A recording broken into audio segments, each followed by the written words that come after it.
જય શ્રી કૃષ્ણ. જય હો, મંગલમય હો. કાલનું કન્ટિન્યુ કરીએ. અર્જુને કહ્યું, પ્રભુ બે પલ રૂકો. શ્રી કૃષ્ણે કહ્યું, અરે ભાઈ, રોજે રોજ લોકો મને યાદ કરે છે અને પોકારે છે. આ મામાને માર્યા ને ત્યારથી તો લોકો પાછળ પડી ગયા છે. આપણે આપણી વાત ચાલુ રાખીએ. બહુ જ જરૂરી વાત કરવા તને બોલાવ્યો છે. પણ અર્જુન માન્યો નહીં.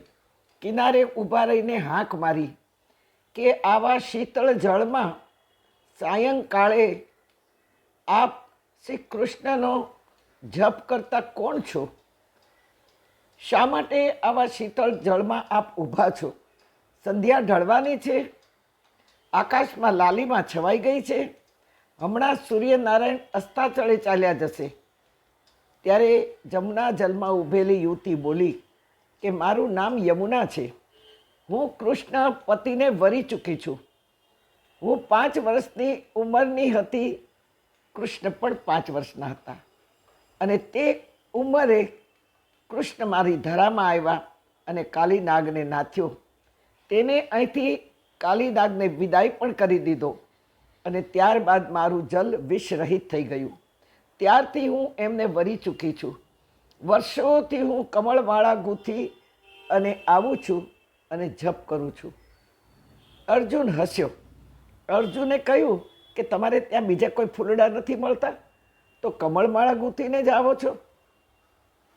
ત્યારે યુવતી બોલી, યમુનાજી બોલી કે મને એટલી જ ખબર છે કે શ્રી કૃષ્ણ મારા ધરામાં કમળનો ભાલો લેવા આવ્યા હતા. કમળનો ભારો લઈ ગયા ત્યારથી મને થયું કે મારા કૃષ્ણ, મારા શ્યામને કમળ બહુ ગમે છે. તેથી હું આ કમળમાળા ગૂંથીને રોજ ઉપર આવું છું, જપ કરું છું કે મારો પોકાર ક્યારેક તો મારો શ્યામ સાંભળશે ને. અર્જુને કહ્યું, આપને ખબર નથી લાગતી કે કૃષ્ણ અત્યારે 5 વર્ષના નથી રહ્યા. 125 વર્ષની ઉંમર છે કૃષ્ણની. પૂર્ણ સંસારી છે, 3 પટરાણીના પતિ છે. યમુનાજીએ કહ્યું કે હું જાણું છું, જે 3 પત્ની કરે તે ચોથી પણ કરી શકે. અરે બહુ લાંબી કથા છે ને રોમાંચક કથા છે. આપણે તો યમુનાજીની રક્ષાબંધનની જ વાત કરવાની છે.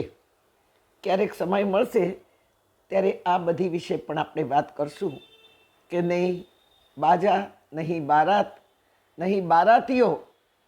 અને શ્રી કૃષ્ણ સાથે કાલિંદીજી પરણી ગયા, ચોથી પટરાણી, મોક્ષદાયીની. યમુનાજીએ કહ્યું કે ચોથી પણ કરી શકે. યમુનાજીને કાંઠે બોલાવ્યા. અર્જુને એને કહ્યું કે પધારો, આવો, આપને હું કૃષ્ણ દ્વારિકાધીશ સાથે મેળાપ કરાવી આપું. કૃષ્ણને મનાવ્યા. અર્જુને કહ્યું, પ્રભુ યમુનાજીનું પાણી ગ્રહણ કરો અને એને અપનાવો. કૃષ્ણે કહ્યું કે આગળની વાત તને ખબર છે ને, તું સંભાળી લઈશ ને, કે આપણે દ્વારિકા જઈશું ત્યારે શું દશા થશે મારી? કૃષ્ણ પણ હસ્યા, અર્જુન પણ હસ્યો. અર્જુને કહ્યું, હું બધું સંભાળી લઈશ. પ્રભુ એક વખત આગળ વધો અને આગળ આવો. કૃષ્ણ કિનારે આવ્યા છે. આગળની કથા બહુ જ રોમાંચક છે, અતિ રોમાંચક કથા છે. પણ આજે આપણે રક્ષાબંધનની જ વાત કરવાની છે. અને તે વખતે યમરાજાને ખબર પડી. યમરાજા યમુનાજીના ભાઈ છે. સૂર્યનારાયણના આ પુત્રો છે અને પુત્રી છે. યમ અને યમુનાજી સૂર્યનારાયણના પુત્રો છે અને પુત્રી છે. બંને બાળકો છે.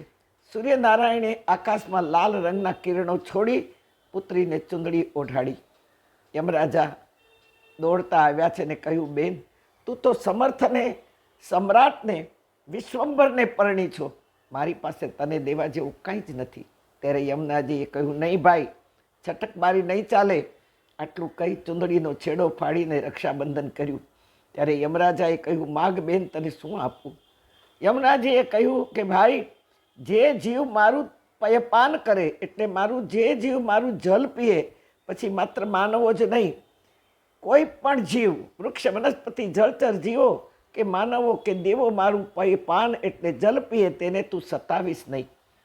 યમનાષ્ટકમાં તેથી ગાયું છે ન જાતું યમ યાતના. તેથી ગંગાજીનું પાન અંતિમ ક્ષણે પાવામાં આવે છે. તમામ જીવોનો ઉદ્ધાર કરનાર યમુનાજીના ચરણમાં આપણા દંડવત અને શ્રી કૃષ્ણના ચતુર્થ પટરાણી મોક્ષદાયીની યમુનાજી કી જય હો, મંગલમય હો.